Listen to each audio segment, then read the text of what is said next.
El siguiente programa de opinión contiene elementos de lenguaje, salud, sexo y violencia que pueden ser escuchados por niños, niñas y adolescentes sin supervisión de sus madres, padres, representantes o responsables.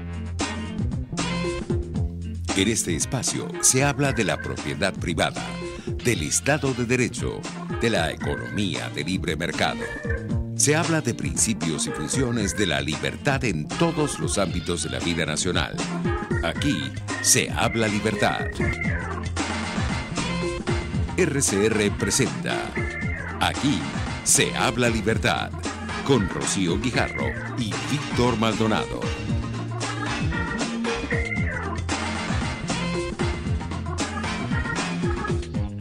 Aquí estamos, Aquí se habla libertad. Hoy va a ser un día de mucha información con nuestros invitados sobre la libertad y el mundo. Bueno, como siempre, agradecemos en la Dirección General de la Estación a Jaime Nestares, en la Gerencia de Producción Willy Sarcaya, en la producción Kenger Jaramillo, en los controles César Arteaga y con ustedes Rocío Guijarro, Víctor Maldonado. Les recordamos que pueden comunicarse con nosotros porque RCR 750 es la radio que se ve por el Twitter a través de Periscope RCR 750, rcr.tv por YouTube, nuestro canal aquí en Radio Caracas Radio, por el teléfono 0212-482-9750 y por el DILO 3456 que tiene un costo de $1 más básico masiva. Y bueno, creo que ya tenemos a nuestro primer invitado en línea, Víctor. Así es Diego Arria. Bueno, un estadista venezolano que ha tenido una larga y dilatada carrera como embajador, pero además fue en su momento gobernador de Caracas. Bienvenido, Diego, ¿cómo estás? Rocío y Víctor, mucho gusto en oírlos. Bueno, es mucho lo que puede comentarnos sobre qué impactos tuvo el discurso de Trump, cuál es la suerte que usted le ve a esta transición. Yo vi en las redes sociales que usted iba a estar en Cúcuta el fin de semana. Bueno, coméntenos, por favor. Bueno, primero muchas gracias por tener la oportunidad de conversar con ustedes. Efectivamente, me voy mañana a Bogotá y sigo a Cúcuta, donde estaré hasta el 23 al final de la tarde o el 24. Bueno, la intervención del presidente Trump, yo creo que no voy a decir nada nuevo. Para mí es algo sin precedentes en la historia de América Latina con los Estados Unidos.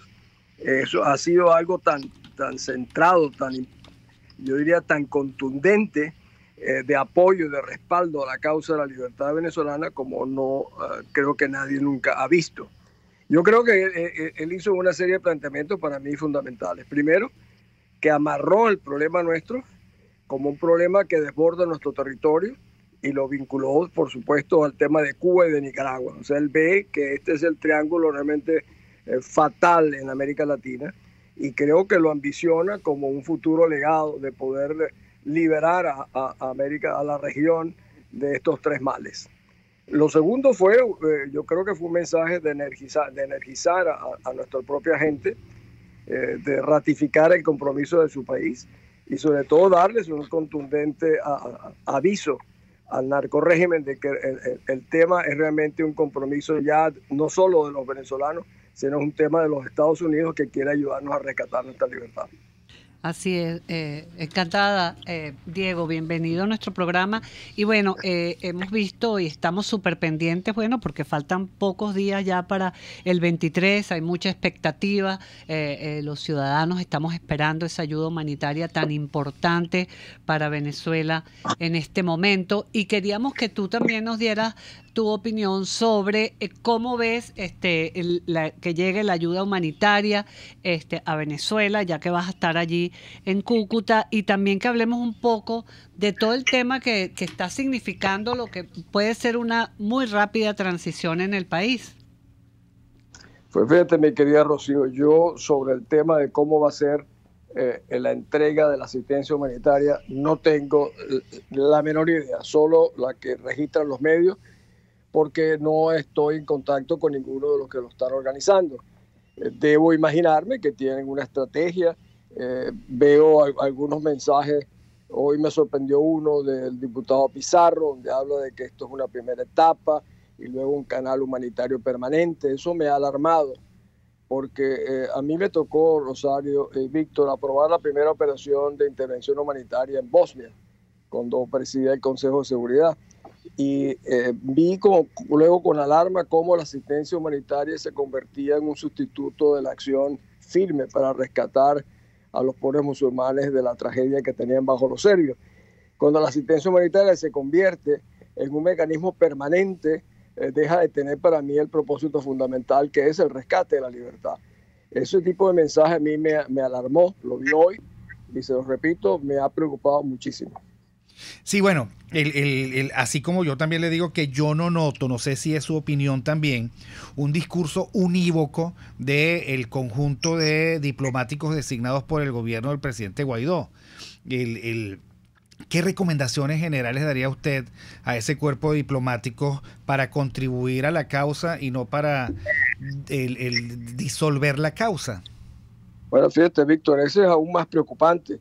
Yo he visto, por ejemplo, que algunos de los nombrados hablan, por ejemplo, de que no se puede utilizar la fuerza, etcétera, etcétera. Resulta que el presidente de los Estados Unidos, el país más poderoso del mundo, dice que todas las opciones están sobre la mesa para ayudarnos a nosotros, y algunos de nosotros decimos, bueno, mire, eso no nos conviene porque eso puede generar problemas en el futuro entre nuestras naciones, por ejemplo, en el caso de Colombia y Venezuela. Y otros comienzan a opinar porque evidentemente no tienen una coordinación central, no hay nadie que realmente los organice.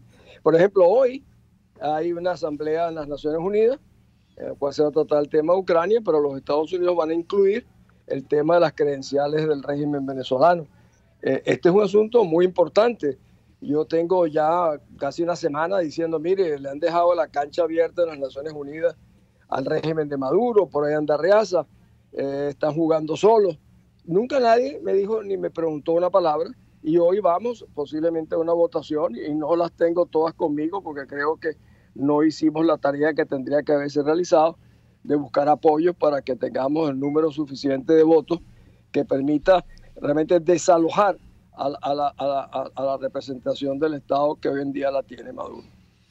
Y tan importante que es ese espacio, y que tú conoces también, Diego, que eres un experto en el tema de Naciones Unidas. Bueno, tanto que la fórmula Arria es una fórmula súper prestigiosa para dirimir conflictos, ¿no? Es lamentable que pueda pasar esto que nos estás comentando, ¿no?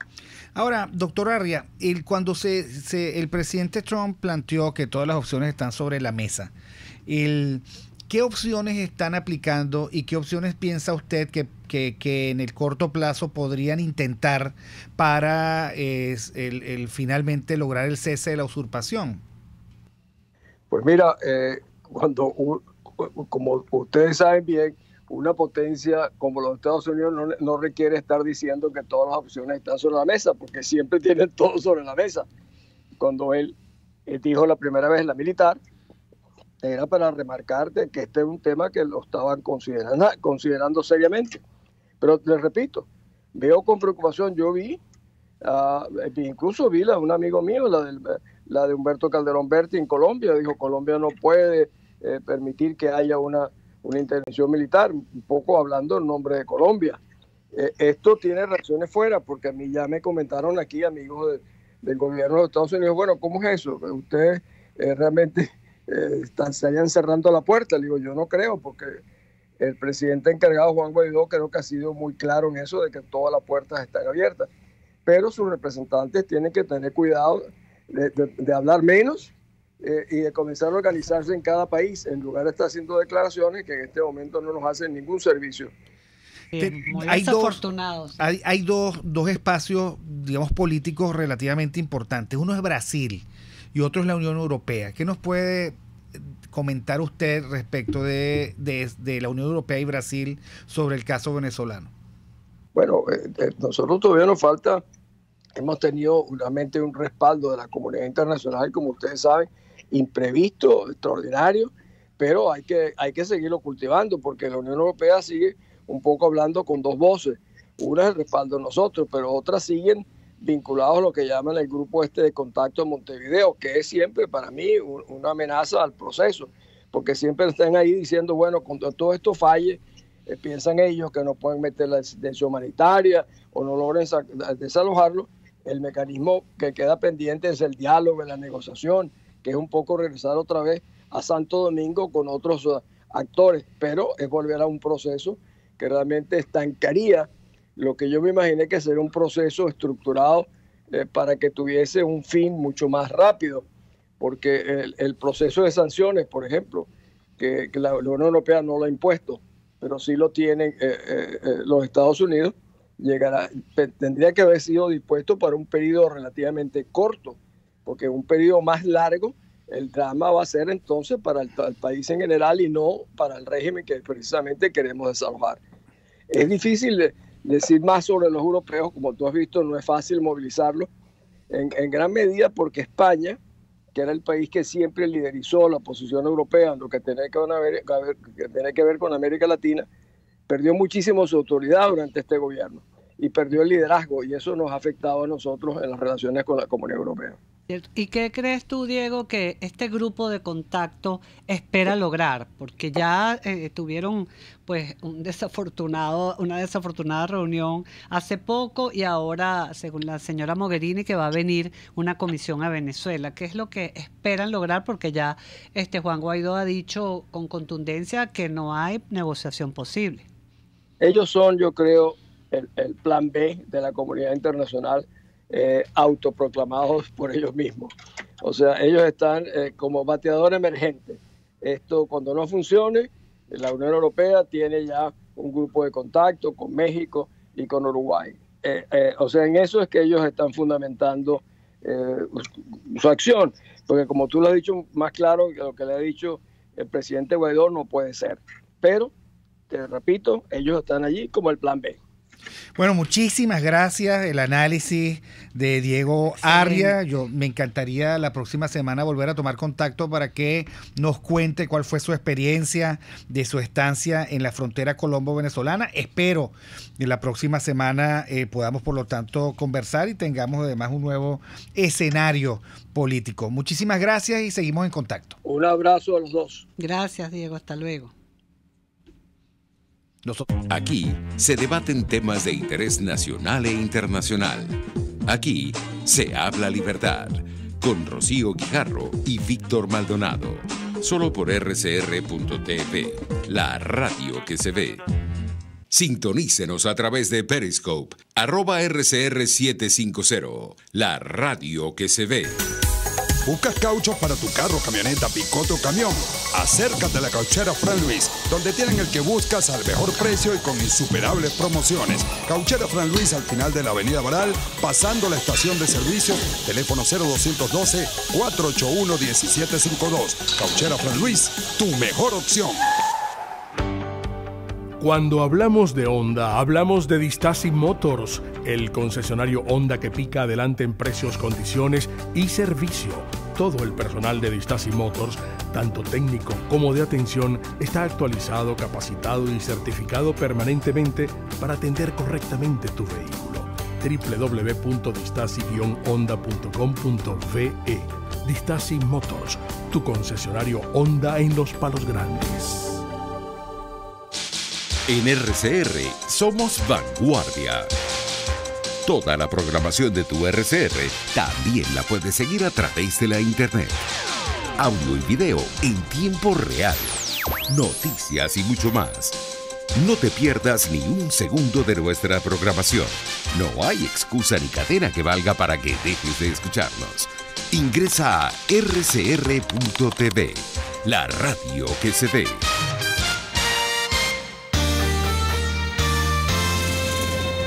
Los temas de actualidad más relevantes son expuestos a la luz de La Linterna.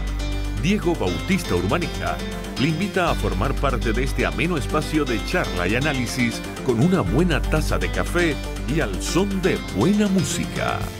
La Linterna, de lunes a viernes, a partir de las 2 de la tarde, por RCR 750 AM. Ideas para alcanzar un país con libertad económica, democracia política y seguridad jurídica. Aquí se habla libertad, con Rocío Guijarro y Víctor Maldonado.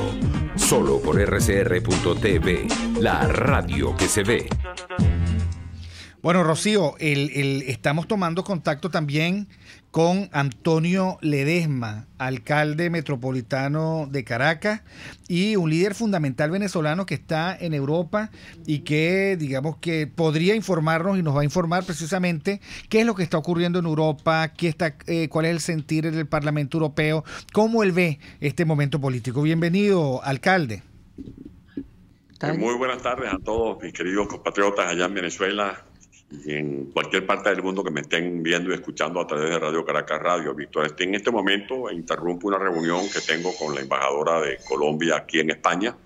Estamos en una reunión de trabajo con el embajador Ecarri, con la embajadora Zubillaga, con la embajadora Barco de Colombia, hablando precisamente de cuál debe ser la conducta de Europa en combinación con América para sacar adelante el gobierno de transición de Juan Guaidó. Nuestra posición es unívoca. El grupo de contacto que se ha creado tiene una sola alternativa, que es la de contactar al verdadero presidente legítimo en Venezuela, que es Juan Guaidó. Y si tenían una reunión con Maduro, será para que Maduro defina los términos en que va a poner fin a la usurpación y cómo va a salir definitivamente del poder para que no siga siendo un obstáculo entre esa Venezuela que vive en esta agitación, en esta crisis múltiple, y la Venezuela que queremos inaugurar, que sería la Venezuela que recupere la senda del crecimiento, la senda de la prosperidad, la senda de la paz. Así es, Antonio, ¿cómo estás? Saludos por acá y bueno, a toda la familia, a Mixi especialmente. Muchas gracias, mi querida amiga. Mira, tú hablaste en estos días sobre todo el tema de la emergencia humanitaria, que es el tema clave que nos convoca para este fin de semana, de que esto es una amenaza para la región. ¿Puedes explicarle a la audiencia por qué esto constituye pues todo lo que está pasando de esta amenaza humanitaria compleja que atraviesa Venezuela? ¿Va a terminar siendo también, si no se resuelve, una amenaza a la región? Porque la crisis humanitaria ha obligado a millones de venezolanos a desplazarse y este desplazamiento de una u otra manera impacta las variables económicas, sociales y políticas de Colombia, de Brasil, pero también de Ecuador, de Perú, de Argentina, de Chile, pero también de España. Y aquí en España no estamos hablando de 10.000, 20.000 venezolanos, estamos hablando de más de 300.000 venezolanos, que incluso supera el número de solicitudes de asilo de los sirios, que es bastante decir. De allí que el éxodo de Venezuela se va a resolver en la medida en que luchemos para que de una vez por todas se produzca el quiebre de la narcotiranía que encabeza Nicolás Maduro. Y por eso hay que ser también muy sinceros ante la opinión pública. Esta emergencia humanitaria se ha agudizado de tal manera que ya la ayuda humanitaria no va a ser sino un paliativo, y hay que ser muy franco con los venezolanos. Lo que puede llegar en una ayuda humanitaria servirá para evitar que mueran hoy unos niños o mueran mañana unas mujeres, unos hombres de todos los sectores de Venezuela. Pero esa ayuda humanitaria que va a ingresar no supera las 250 toneladas de alimentos o de medicina. Según estudios certificados, Venezuela requeriría, para comenzar a normalizar la situación de hambruna que hay en el país, de por lo menos 280.000 toneladas de alimentos. Eso significa mucho y por lo tanto la verdadera solución para resolver la crisis que estamos viviendo es la salida de Nicolás Maduro. La ayuda humanitaria es un paliativo, pero no es la solución a la crisis de manera definitiva. Por eso insisto en lo que hace algunos meses para algunos era una locura cuando me oyeron plantear la activación del principio de intervención humanitaria que permitiera desarrollar en una primera etapa el concepto de responsabilidad de proteger. Hoy, a diferencia de lo que algunos opinaron cuando en marzo del año pasado me atreví a hacer este planteamiento ante el presidente Macron en Francia, o cuando lo hicimos en conjunto frente al vicepresidente de los Estados Unidos, Mike Pence, el 14 de abril del año pasado, en Lima, cuando nos recibió el vicepresidente de Estados Unidos en la Embajada de Perú, en su capital. Bueno, ya hay mucha gente que entiende que la alternativa es la activación de ese principio de intervención humanitaria, porque estamos lidiando contra un régimen forajido, un régimen que no cree realmente en el diálogo, que usa el diálogo para cometer, para aplicar la táctica de ganar tiempo, de ganar unos meses más en el poder, frente a un país que ya no tiene más tiempo que perder. Ahora, alcalde, eso que usted dice es muy importante. Está el principio del deber de proteger a una ciudadanía, a 30 millones de venezolanos que son víctimas de un régimen que los maltrata. Está, por otra parte, la versión de que la ayuda humanitaria se va a convertir en un flujo permanente. Yo coincido con usted, eso no es honesto decirse a los venezolanos porque eso no es verdad. Está la distracción de no un concierto, sino 2 conciertos, y a mí me suena como que se ha perdido el sentido del mantra de Guaidó, que era cese de la usurpación. Ahora sucede que todo el mundo anda esperando con la mano extendida que le llegue su paquete humanitario. ¿Cómo podemos volver, porque eso es la próxima semana, al sentido de la lucha que está planteada? Yo creo que la agenda está muy clara. La agenda que ha planteado el propio presidente Juan Guaidó indica que un objetivo prioritario es fin de la usurpación y simultáneamente trabajar en la consolidación de la transición y la convocatoria de elecciones libres.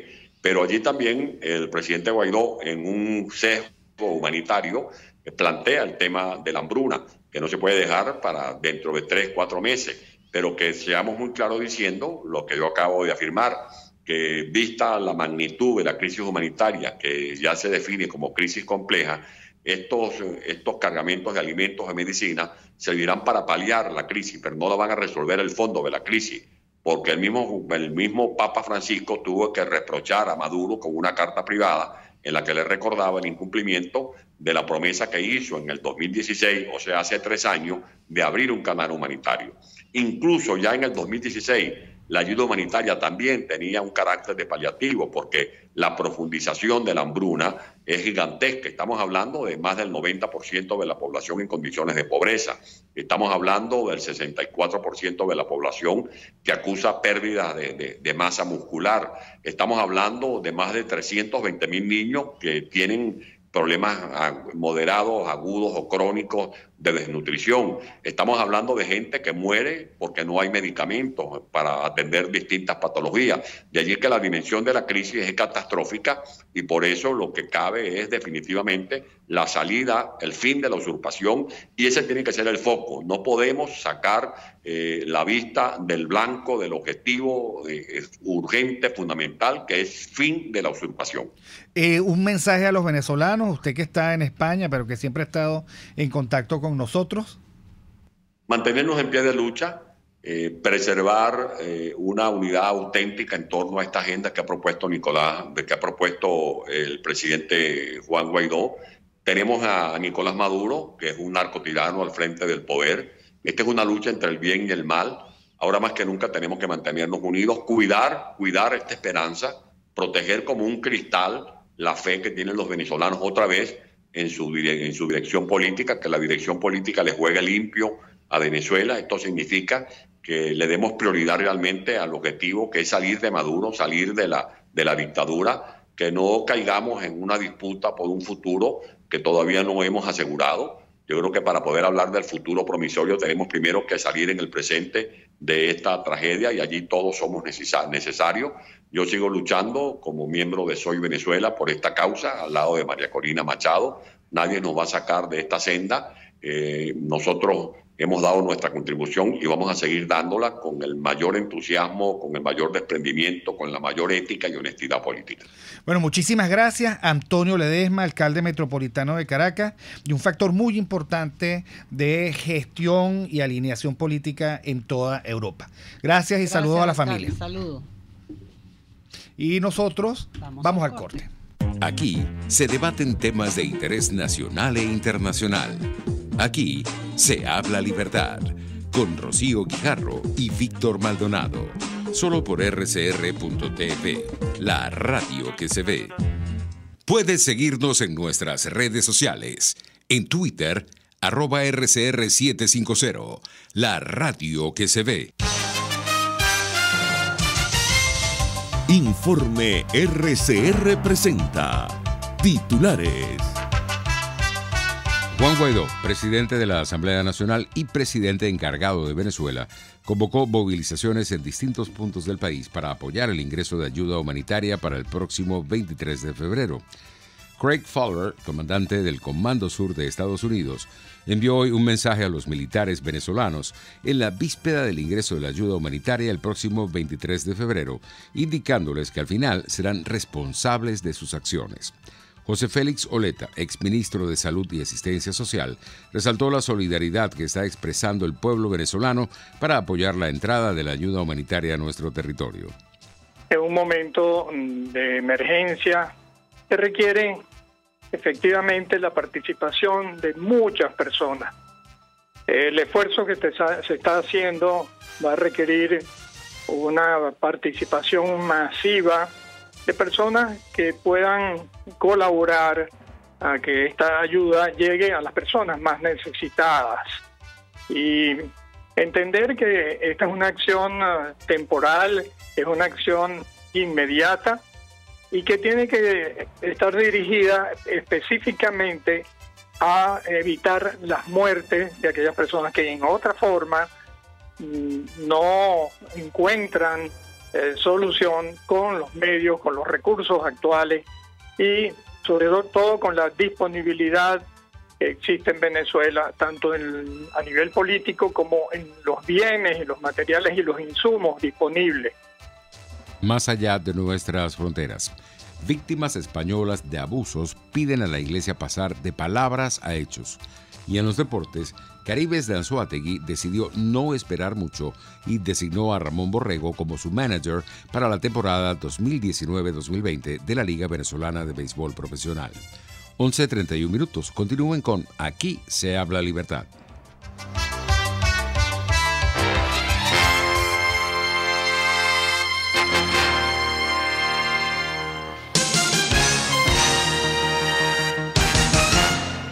En Coco Factory, además de su excelente cocada, también puedes deleitarte con el rico Coco Oreo o el sabroso Coco Brownie. Al pedir cualquiera de las 3 cocadas, pide tu ticket premio y seguirás disfrutando del coco, que es nutritivo y saludable. Coco Factory en la avenida principal de Santa Mónica, Teresa de la Parra, edificio Codazzi, frente a la antigua estación de combustible, y en la Rosaleda, San Antonio de los Altos. Coco Factory y recuerda, sin cocos no hay paraíso. RCR 750 AM. Porque lo bueno une. Usted está escuchando Aquí se habla libertad con Rocío Guijarro y Víctor Maldonado. Síganos en Twitter y Periscope @RCR750. La radio que se ve.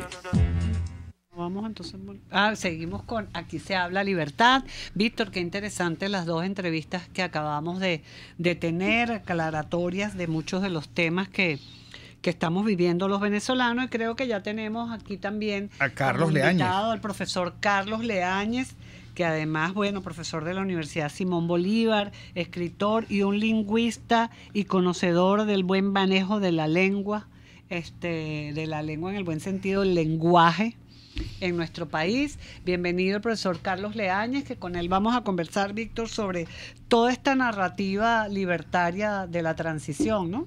Así es. Bienvenido, Carlos. Hola, amigos, ¿cómo están? ¿Cómo les va? Qué gusto. Igualmente para nosotros. Mira, Carlos, una de las circunstancias más complicadas de este tiempo que estamos viviendo los venezolanos es que tenemos que innovar en la narrativa. Tú has señalado que no se le puede seguir diciendo al gobierno al que no es, y tampoco se puede hablar de oposición porque somos gobierno. ¿Puedes abundar al respecto? Sí, fíjate, vamos a tratar de entender lo siguiente. No podemos entrar en la libertad si no estamos viendo la realidad, porque el ejercicio de la libertad implica estar viendo las cosas como son y no mediadas por rótulos que conducen a la opresión. ¿Ok? Entonces, esto es muy importante entenderlo. Es importante entender que la lucha política es una lucha, salvo cuando se llega ya a la violencia física, es una lucha de palabras. Y quien denomina el campo semántico, las palabras que se usan, es el que domina. ¿Ok? Vamos a partir del axioma de que quien denomina, domina, ¿no? Entonces, el régimen estuvo en posesión de conceptos como revolución, por ejemplo, como revolución, básicamente la noción de revolución connotada positivamente, que encubría una realidad de una organización criminal. ¿Okay? Entonces, cuando el terreno se hace fértil para percibir un determinado tipo de fenómeno, como para ver una revolución bonita en donde lo que hay es una organización criminal, no se generan las actitudes ni las emociones adecuadas para enfrentar aquello que tenemos por delante. Entonces, el oficio del régimen no es otra cosa que rotular inadecuadamente una cantidad de fenómenos para desviar nuestra atención y hacernos pensar que no estamos ante una organización criminal que requiere un compromiso existencial, sino ante un mero gobierno al cual lo que se le impone es tener una oposición. Entonces, cuando caemos en ese uso de palabras, no engranamos, mejor dicho, las actitudes necesarias y las emociones necesarias que nos permiten agarrar el toro por los cachos. Entonces nosotros hemos sido, nuestra epistemología, nuestra manera de ver las cosas, nuestro conocimiento de la realidad ha sido absolutamente entorpecido y torpedeado por el régimen. Esa ha sido su primera tarea. Ahora, esto tiene que comenzar a ser desmontado. Fíjate tú, para poner un ejemplo muy claro, nosotros ni siquiera antes de que Guaidó asumiera debíamos calificarnos a nosotros mismos como oposición, porque cuando tú hablas de oposición presupones que hay un gobierno, es decir, es el binomio oposición-gobierno, y el gobierno no era tal, era una organización criminal. Entonces había que hablar de otra manera para entrar a sentir la indignación, el coraje. ¿Me explico? Si tú hablas de oposición, eso genera un rebaño de modositos que se están enfrentando a un gobierno. ¿Y qué es un gobierno? Un gobierno es una entidad que tiene como misión resolver problemas de la gente con una serie de políticas, etc. Pero es que nosotros no somos oposición ni ahora ni antes. Nosotros somos resistencia en combate contra una organización criminal. Entonces, cuando nosotros rotulamos adecuadamente, todo cambia. El problema es que los que rotulamos adecuadamente hemos sido rotulados a su vez como radicales, porque hay muchas personas que quieren conservar percepciones inadecuadas e inconducentes por intereses inconfesables. Así es, Carlos. Tú estabas hablando y me hacías a mí pensar, por ejemplo, se dice revolución cuando es represión. Ellos hablan de paz cuando de verdad aplican la violencia. Ellos dicen que es bonita cuando realmente es terriblemente fea, espiritualmente y además lo que está a la vista. Ellos dicen que es del pueblo cuando hay un sistema de exclusión que saquea los recursos del país. Ellos hablan de que este gobierno es de todos y sucede que nadie sabe nada. Aquí no sabemos ni siquiera las cifras de la inflación. Pero lo peor es que, por alguna razón, el liderazgo que lo antagoniza no ha sido capaz de romper con esa narrativa y presentar la realidad tal cual es. Pero por otra parte hay otros peligros. Por ejemplo, en este momento, ¿qué puede significar la palabra perdón, reconciliación? Porque algunos, digamos que salen en onda casi que apostólica, el perdonando antes de tiempo. En este momento, ¿qué significa pedirle el favor a un militar que deje pasar la ayuda humanitaria? O sea, también el tono del lenguaje forma parte del conjunto de significantes. Por supuesto, por supuesto. Además, mira, es que de nuevo, si nosotros... Fíjate tú que todavía la gente sigue hablando de los adversarios del régimen como oposición. Entonces, oye, ¿qué cabe esperar de personas que todavía, estando en el gobierno, se califican a sí mismas como de oposición? Es decir, vamos a afinar las palabras para sentir lo que tenemos que sentir y para ver lo que tenemos que enfrentar. Fíjate, tú traías a colación una serie de palabras. Por ejemplo, mira, hagan el ejercicio. Cada vez que el régimen habla de paz, quiten paz y pongan esclavitud, no violencia. esclavitud. Es decir, cuando ellos hablan, queremos paz, bueno, ellos lo que quieren es un país de corderos que estén conformes con recibir una caja CLAP una vez al mes para ellos poder dominar sobre la base de distribuir mendrugos. Entonces, el tono, fíjate tú, el tono viene dado porque nosotros estamos viviendo rodeados de palabras inadecuadas. Cuando nosotros usamos las palabras adecuadas y nombramos al régimen como organización criminal, como mafia, como narcorrégimen, etcétera, etcétera, ya todo comienza a cambiar y entonces ya eso no arrastra. O sea, hablamos de gobierno, entonces evidentemente viene la palabra perdón. ¿No ves que están gobernando? Entonces sencillamente son unos gobernantes que lo están haciendo mal, no son unos criminales. No sé si me explico. Una cosa va arrastrando la otra. Las palabras arrastran actitudes, emociones y sentimientos. Entonces por eso es que tenemos que tener la noción clara de lo que tenemos por delante para que esa noción de perdón no emerja sino como una cosa individual, pero no como una actitud colectiva ante un hecho criminal. No sé si me explico. Sí, claro, y es bueno que repitas eso otra vez de las palabras, lo que son, porque eso también tiene que convertirse en un mantra para los ciudadanos, de lo que significan las palabras y cómo marcan las palabras. Incluso tú en tu artículo que escribiste en el libro La neolengua del poder en Venezuela, que le recomendamos a todos nuestros oyentes, hablabas precisamente en uno de esos 12 puntos que tú planteabas, de que esta gente, este tipo de regímenes, intentan borrar a la escuela como fuente de discernimiento y expresión, ¿no? Absolutamente, absolutamente. Mira, ¿cómo funciona esto? Esto funciona básicamente acabando con la escuela y por un lado y teniendo mucha propaganda por el otro. Cuando tú desmontas la escuela y haces que el ciudadano prácticamente ya no pueda leer, el ciudadano no tiene suficientes conceptos para captar la realidad. Entonces tú le puedes imponer su interpretación. Es decir, el ciudadano se vuelve incapaz de construir un contradiscurso. Ellos le tienen terror al contradiscurso, porque el discurso de ellos es tan endeble que apenas uno enarbola un contradiscurso más o menos coherente, el rey está desnudo. Fíjense bien, el poder, la clave del poder es la obediencia, y la obediencia se consigue cuando yo te convenzo que tú eres lo suficientemente débil como para no obedecerme. Y a eso, ¿y cómo se logra eso? Bueno, eso se logra en primer lugar mediante la palabra. Todo esclavo que deja de creer en la sujeción del amo insurge y se acaba la esclavitud. Es como el amor.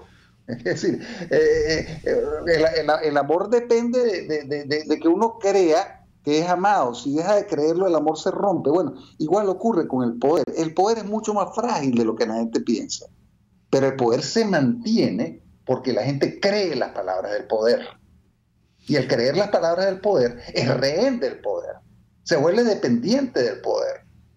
Entonces básicamente el terror que tiene el poder a una ciudadanía informada, a una ciudadanía crítica, es que jamás elegiría ese castillo de quimeras que es el chavismo. Jamás. Ellos dependen de la manipulación y del desmontaje del lenguaje para poder tener a la ciudadanía inerme.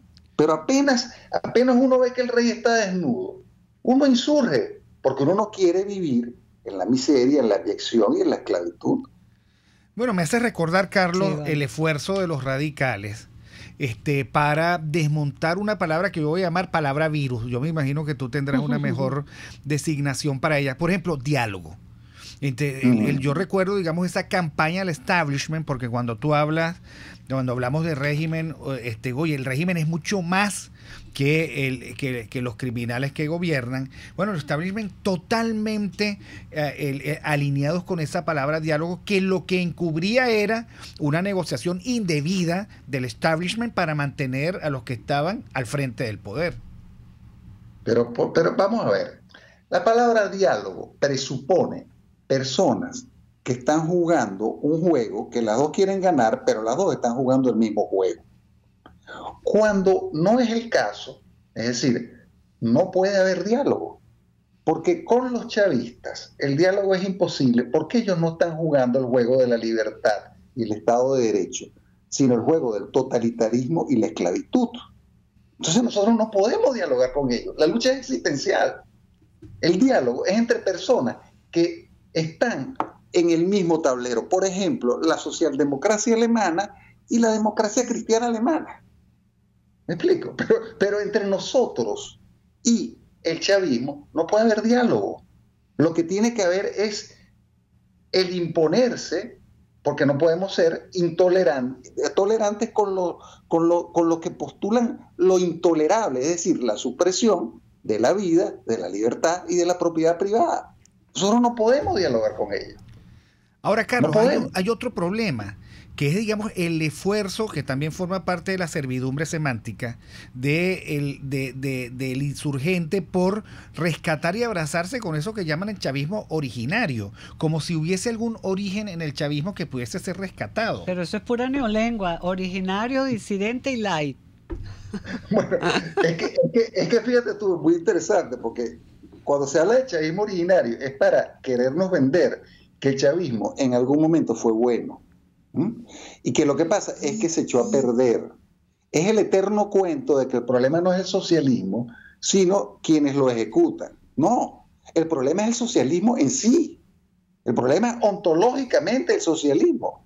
El socialismo es ontológicamente totalitario, porque persigue, sobre pretexto de justicia y de protección, hacerte, infantilizarte, para que no te hagas cargo de tu vida, y él dominarte. Como dice muy bien Mingo en un programa que está antes de ustedes, te rompe las piernas para regalarte las muletas y tú te sientas muy agradecido. Así es. Bueno, Carlos, te voy a pedir que te quedes un momento esperando mientras nosotros vamos al corte y ya regresamos. Aquí se debaten temas de interés nacional e internacional. Aquí se habla libertad, con Rocío Guijarro y Víctor Maldonado. Solo por rcr.tv, la radio que se ve. Puedes seguir nuestra programación a través de rcr.tv, la radio que se ve. En el restaurante Lon Low se atienden los comensales más exigentes con todo placer y piden sus platos a su gusto, pero si quieren algo y no está en el menú, se lo preparan a su gusto y al momento. Y los jueves, viernes y sábados hay música en vivo y bailable. Come, baila y goza en Lon Low, Santa Mónica, Avenida Teresa de la Parra, calle Rufino Blanco Fombona, a la derecha después del centro comercial. No te equivoques, parece chino pero no es. Bar Restaurant Lon Low, poquito pero sabroso, pero sabroso. Estar bien presentado, lucir bien, proyectar la imagen ideal de nosotros mismos nos brinda seguridad. Por eso en Perfumerías Las Villas contamos con todos los productos que necesitas para realzar tu personalidad, tu esencia, tu naturaleza. Perfumerías Las Villas, siempre hay una a tu lado. Perfumerías Las Villas, tu cómplice de felicidad en belleza cosmética y cuidado personal. Ideas para alcanzar un país con libertad económica, democracia política y seguridad jurídica. Aquí se habla libertad, con Rocío Guijarro y Víctor Maldonado. Solo por rcr.tv, la radio que se ve. Bueno, y continuamos con Carlos Leáñez, el profesor Carlos Leáñez, que nos está hablando, Víctor, sobre la importancia del lenguaje y de la palabra y sobre todo de la libertad, ¿no? Entonces, sí, yo quería preguntarlos, nos quedan unos 4 minutos, pero yo no quería dejarte ir sin que tú abundaras en el campo semántico de la libertad. ¿Cuáles son las palabras? ¿Cuáles son los énfasis? ¿Cuáles son los tonos? Bueno, mira, es que, vamos a ver, es que quisiera como decir más que las palabras, que la gente entienda, porque muchas personas dicen, son solo palabras. Y sucede que el hombre es un animal de palabras, el hombre es el único ser que vive dentro de las palabras. Entonces, las palabras intermedian con la realidad y nos la desvelan, nos la hacen ver, ¿no? Por ejemplo, yo veo perros, a pesar de que todos los perros son distintos, Yo sé ver que cada perro es un perro porque tengo el concepto perro. Si a mí me quitan el concepto perro, yo voy a ver una cosa rara de 4 patas, muy distinta el uno del otro, y no voy a saber cuál es el denominador común. Entonces, nosotros, el lenguaje, es decir, nosotros lo que tenemos que tener es mucho vocabulario, muchos conceptos. El concepto, para ser libre, hay que tener mucho vocabulario, muchos conceptos, para poder contrarrestar la propaganda y el lenguaje adocenado. Porque si no, nos creemos lo que esa propaganda y ese lenguaje adocenado dice, y entonces no generamos las actitudes y no conectamos con las emociones necesarias para combatir aquello que pretende oprimirnos y llevarnos a la esclavitud. Es decir, una receta indisociable del combate por la libertad es, oye, oír bien, tener una buena lengua y poder hacer las asociaciones necesarias para distinguir aquel que en realidad está iluminando y generando progreso de aquel que el que quiere es disminuirte y oprimirte. Pero eso pasa, eso pasa, y es, mira, perdona, un inciso aquí, clave, actualmente en Venezuela, más del 50% de la población, y yo pienso que esto es muy conservador lo que estoy diciendo, pero sin ninguna duda, más del 50% de la población no entiende lo que lee. Es decir, es analfabeta funcional. Entonces, eso, cuando uno es analfabeta funcional, no entra en contacto con lecturas. Y cuando uno no entra en contacto con lecturas, su vocabulario no se amplía, no tiene sino los conceptos de la oralidad. Y con los conceptos de la oralidad es muy poco lo que yo puedo hacer para resistir a la avalancha de los laboratorios cubanos. Eso sí saben cómo utilizar el lenguaje, ¿no? Y cómo marcar a la gente con su perversidad que utilizan cada vez. Y abundando en esto, Carlos, entonces ellos inventan el lenguaje inclusivo, que es una especie de ballet sin música, con el lenguaje que no lleva a ningún lado, pero que te distrae, ¿no? Totalmente, totalmente, absolutamente, porque es que, mira, la realidad es que los hombres debemos ser libres e iguales, todos los seres humanos debemos ser libres e iguales. Cuando yo con el lenguaje inclusivo, lo que pretendo es ir fragmentando la sociedad y poniéndola en categorías irrelevantes de cara a lo que deben ser valores universales. ¿Cuáles son esos valores? Que cada quien debe poder ir en pos de su destino, que cada quien es igual ante la ley, que cada quien tiene dignidad humana, pero cuando yo comienzo a meterme con los derechos del grupito este y del grupito otro y del grupito aquel, y comienzo a dividir y fragmentar la sociedad, tengo que comenzar a generar privilegios y tengo que comenzar a generar administradores de privilegios y tengo que comenzar a generar un Estado grande y comienza la libertad a verse cada vez más fracturada. Pero, curiosamente, supuestamente la cosa es en nombre de la libertad y la justicia. Así es, Carlos. Bueno, muchísimas gracias, Carlos. Carlos Leañez, profesor de la Universidad Simón Bolívar, un intelectual de primera línea, experto en semiología, lingüística y todo lo que tiene que ver con el impacto y la profundidad que tiene la palabra, ¿no? Y con él conversamos la narrativa libertaria de la transición. Y bueno, y con esto, muchísimas gracias, Carlos, y con esto nosotros terminamos nuestro programa. En la dirección general de la estación estuvo Jaime Nestares y estará en la gerencia de producción Wilipsa Arcaya, en la producción Kenger Jaramillo, en los controles el gran César Arteaga y quienes los acompañaron desde el micrófono Rocío Guijarro y Víctor Maldonado. Nos vemos el viernes. RCR presentó Aquí se habla libertad con Rocío Guijarro y Víctor Maldonado. Solo por RCR 750 AM y rcr.tv. En Twitter y Periscope, @RCR750. La radio que se ve.